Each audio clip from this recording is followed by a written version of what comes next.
In this episode, you'll get a breakdown of the quote. Uncomfortable emotion shows you to look at what you've created.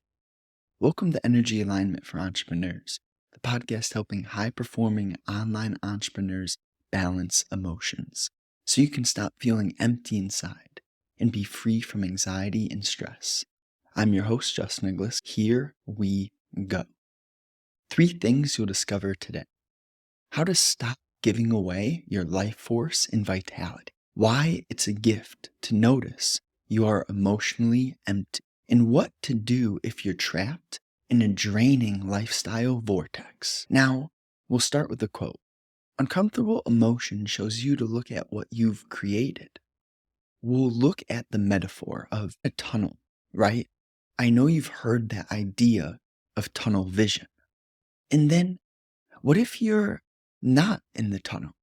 What is the space of having freedom to see from multiple perspectives at any given moment? We're going to look at how the tunnel vision correlates to the uncomfortable emotion, because this is a trap of being attached and never creating space in your life to broaden your perspective, your horizon, or the place in which you stand. For example, a lot of us, we have goals, and goals are not good or bad inherently. But when a goal is derived from a place of seeking security, then we have a problem, because seeking security is going to create attachment, right? If you seek to be secure within a certain outcome, which the goal may promise, then you're cutting yourself off from the place of broadening your horizon. So when we're being honest about the uncomfortable emotion which we create in our own lives, the only way to actually feel what you need to feel and see the intricacies within the role that you play in creating that uncomfortable emotion, the only way to do that is to get really clear on the fact that there cannot be any self-pity involved here, that there cannot be any good or bad. But looking at emotion, you can see that there are moments when you feel uncomfortable, and obviously, you don't always want to be uncomfortable. But if you're the one creating that emotion by seeking security, you can see that there's a paradoxical nature here. Because within security, the mind, the shallow sense of self, the unaware part of you, thinks that chasing this goal will bring you a certain security. But if you're really honest, then you can see throughout humanity and your own stories, there are surely goals that you have achieved in your life, and you know what happens when you achieve a goal. The goalpost moves. You say, oh, cool, got that thing, now I want this thing. And that is this perpetual self-torture. It really is. Living in that place of letting just one of your centers, which is the mind, direct your entire life. That's going to lead you to climbing mountains that you didn't even need to climb. Yet, all that being said, is there a way to achieve your materialistic goals without making them a place of security? Because the problem is really the attachment to security. The security, or the comfort, I was just watching a reel by Jocko Willink, and he's a smart guy. And he writes, comfort is the curse. And he knows this, right? When you seek comfort, your mind thinks that it's smart, but the essence of intelligence in life is so much more than just the mind. You have to consider what your heart's telling you. You have to consider what your gut is telling you as well. So this process, what we're looking at, is you need to get good at being in a place of uncertainty. Now, as you step into uncertainty, you're going to notice that makes you probably uncomfortable. Yet, this is a new uncomfortableness. It is not the familiarity of a comfort, secure, and seeking that is derived via limitation. This relationship with uncertainty, if you can get comfortable with your ground being uncertainty, then that means that you're activating a new trust. And that trust is in source. The fact that you notice that you think, yet you also can get very stuck in your thinking. So are you the one who gets stuck and attached to your thinking? Or are you the one who can notice and be the watcher of the fact that you're thinking? This is that game.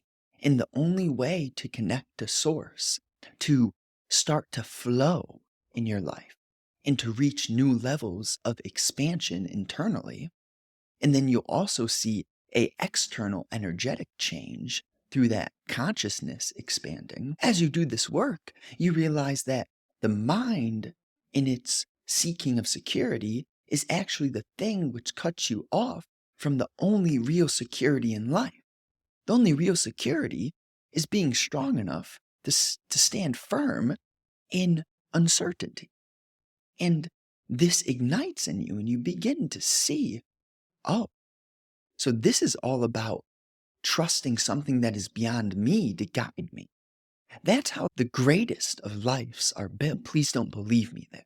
You have to question me.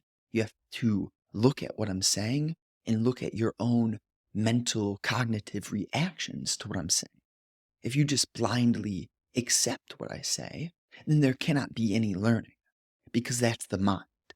But if you listen to your own mechanisms as I'm speaking here, then it is sure that you're going to notice, oh, wait, I see what he's talking about. I see the way that my mind agrees, judges, accepts, denies, rationalizes, justifies. But can you just be? Can you actually observe all of that happening and learn through observing what your programming is, what your conditioning is, and who you are? Because this game isn't about getting rid of your conditioning. The game is about integrating, living with who you are, not judging who you are. And then you have the space to learn and change. Because the only real constant is change. Hence why our lives and our hearts may feel empty. Now, I'm not talking about my heart, but hey, in the past, my heart has been empty. 100%.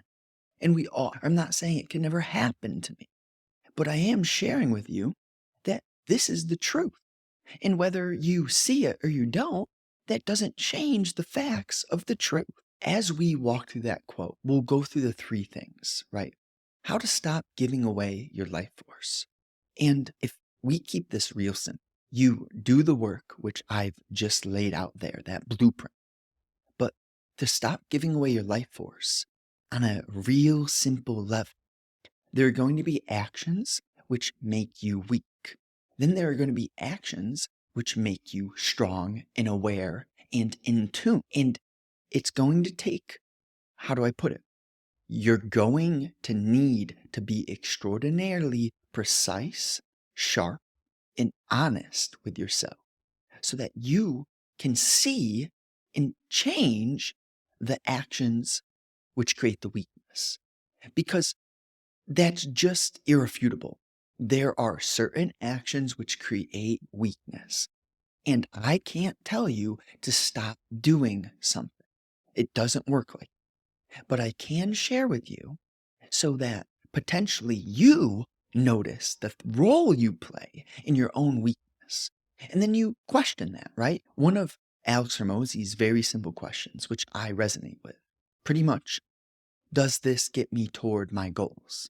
And the caveat there is, are your goals set from a congruent, holistic, aligned essence? Or are your goals ambitious and very shallow, right? For instance, if I have a goal to make 10K a month by any means, that means I could steal from someone. Very shallow.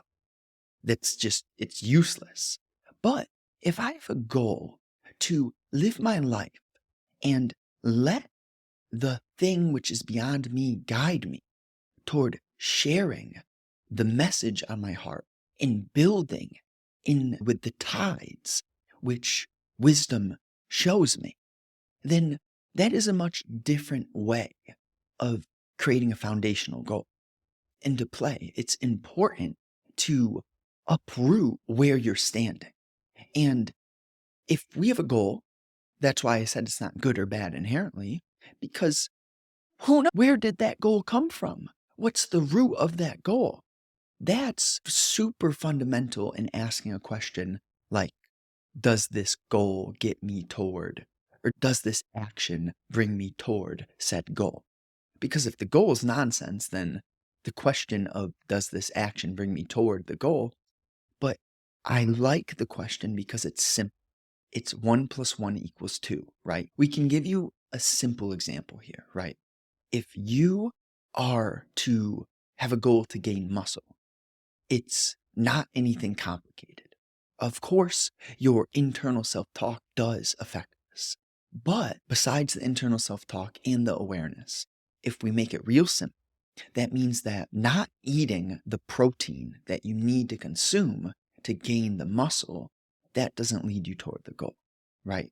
So if you have a thought considering going to Wendy's and you have a goal of being the healthiest vessel for yourself and for others, then inherently you can see Wendy's doesn't line up with that.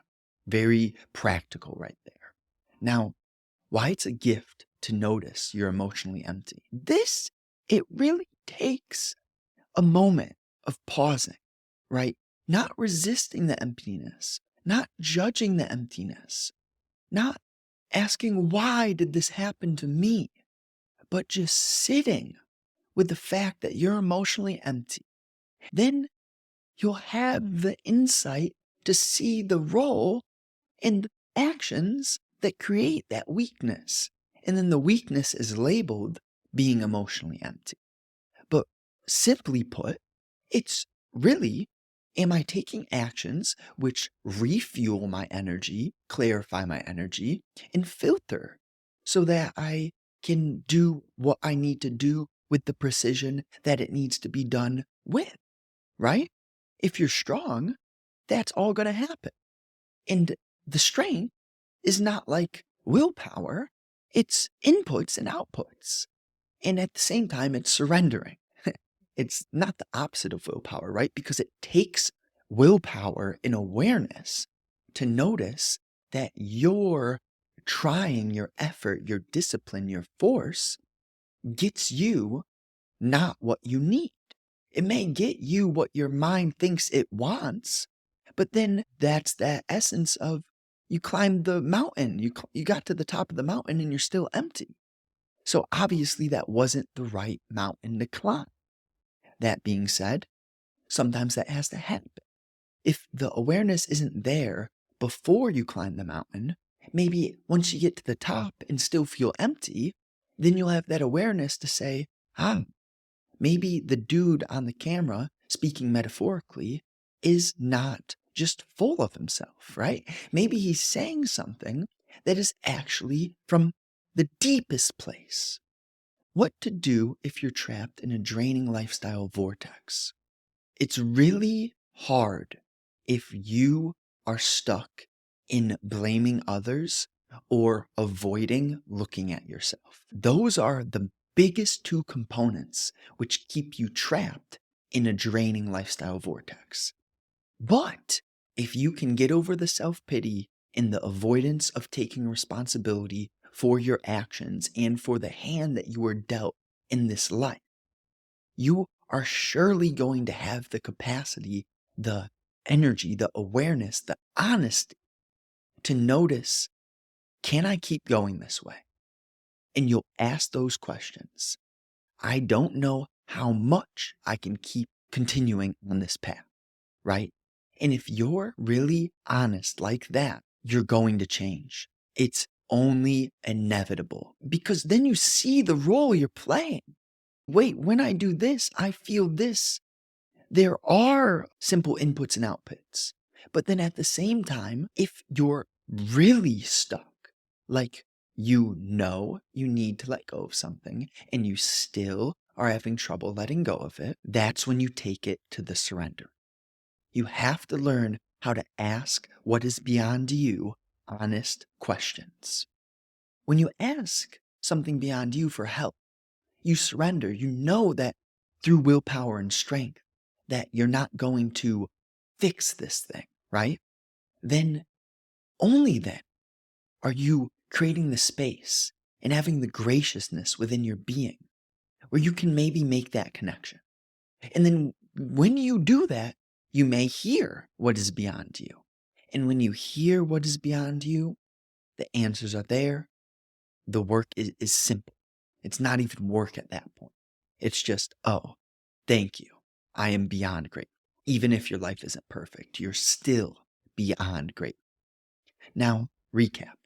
How to stop giving away your life force. Clean up, grow up, wake up. This means putting your life into order, being organized physically, simple, healthy nutrition, fresh air, sunlight, exercise. You treat others how you'd like to be treated. That's the foundation. Now, why it's a gift to notice you're emotionally empty. Sometimes it has to get worse before it gets better. When ignorance is bliss, and then ignorance stops being bliss, you're going to feel that emptiness which the ignorance created. Feeling the emptiness is harder than living in the ignorance. But the fact is that life is more than just one day at a time. It's a cycle. So if you were ignorant, you're going to have to feel the pain of that ignorance you put out. All the energy you put out in this world, you receive back to you at the same level. So thought, word, action you do matters so much more than your mind could ever comprehend. Because this game is an energetic game. It's not a thought game. Now, thinking, of course, has a role, but thinking is just a branch. It's not the root. And so many of us only look at the branches. It's time to get to the root for humanity, for you, for me, for us all. And what to do if you're trapped in a draining lifestyle vortex. This is where the cleaning up makes it much easier to be honest. Because if you're sharp, you exercise simple nutrition, you journal, you meditate, you don't overdo these practices. But if you have a set routine where your actions are more strong than weak, right? If you're always just wasting your life force, then you're never going to be able to get out of the draining lifestyle vortex. If your actions are strong, you'll have the life force to be honest. That honesty will bring you to a place of surrender. When you surrender, you'll get out of that vortex when you're meant to get out of that vortex. Each one of you listening, thank you. This work, if we go back to the title, the emotional drainage is not a bad thing. It may be hard, but you need that burden. You need that weight so that you can let the weakness dissipate. When you realize you're always carrying something that is a weight, but it's also a gift, then you don't have a choice anymore. You are strong because there's not another option. There's not another way of living your life.